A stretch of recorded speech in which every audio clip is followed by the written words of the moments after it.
you're watching right now?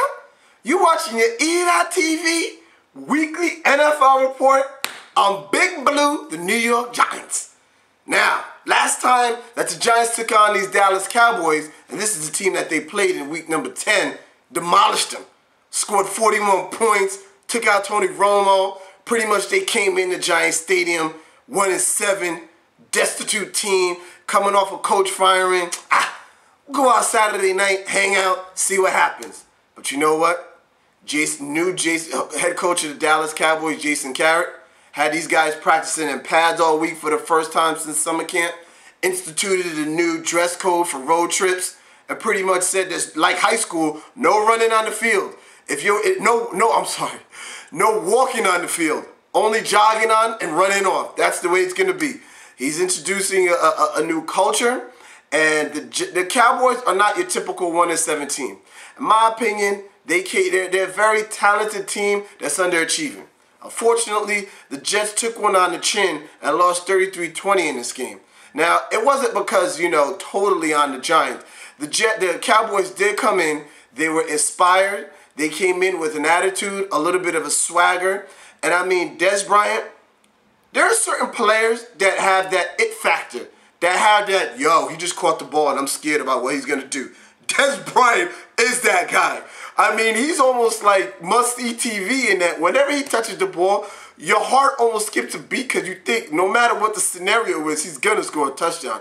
I mean, the ball just always finds him in critical moments in the game, and he's always ready, willing, and makes those plays. Dez Bryant, definitely a keeper, and there's a reason why they gave him number 88. But long story short, this was a game in which, the Giants, they had control of the game early on. They let it slip away with a couple bad plays. But as usual, the one thing that's been the Achilles heel to the Giants this entire season is turnovers.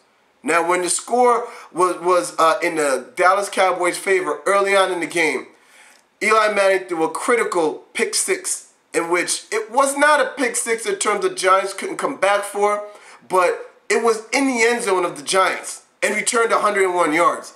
To me, I call that a 14-point swing because instead of 7 going for the Giants, it's 7 going for the Cowboys. And if you're the Giants, you're sitting there thinking, wow, we did all that work and got nothing out of it. That's like working overtime and not getting a check for it. That's almost like that's not fair. But long story short, I mean, a lot of players came to play, but there's one underlying factor in this game. Injuries, man. No Steve Smith. Injuries along the offensive line. Ramsey's Barnes got hurt in that game. He's done for the season. And now this upcoming game, the Giants are going to have to play the Eagles for #1 first place in the NFC East. And we already saw what the ultimate weapon, a.k.a. Michael Vick, did on Monday Night Football. I mean, he scored 28 points in the first quarter. I can't even do that in Madden. And he did that in a real NFL game. Let's get back to the story at hand. Let's talk about the Cowboys and the Giants. The player of the game, to me, has to be, I'm sorry, but John Kitna. Yeah, you heard it. John Kitna. Everybody said going into this game, who's the John Kitna? John Kitna went 13 for 22 for 327 yards, 3 touchdowns, and 1 pick. John, you get my award of the game. Now, the Cowboys, who knows if they'll make the playoffs? We all know that they won't. They're playing for pride for the rest of the season. But the Giants, they need to get this injury situation rectified, and they need to get the turnover situation rectified because the Eagles, they lead the NFL in turnover ratio. That's my time. That's all that I got. Continue watching E.TV. If you have any comments, you have any thoughts, feel free to share them. You know what you're watching, E.TV.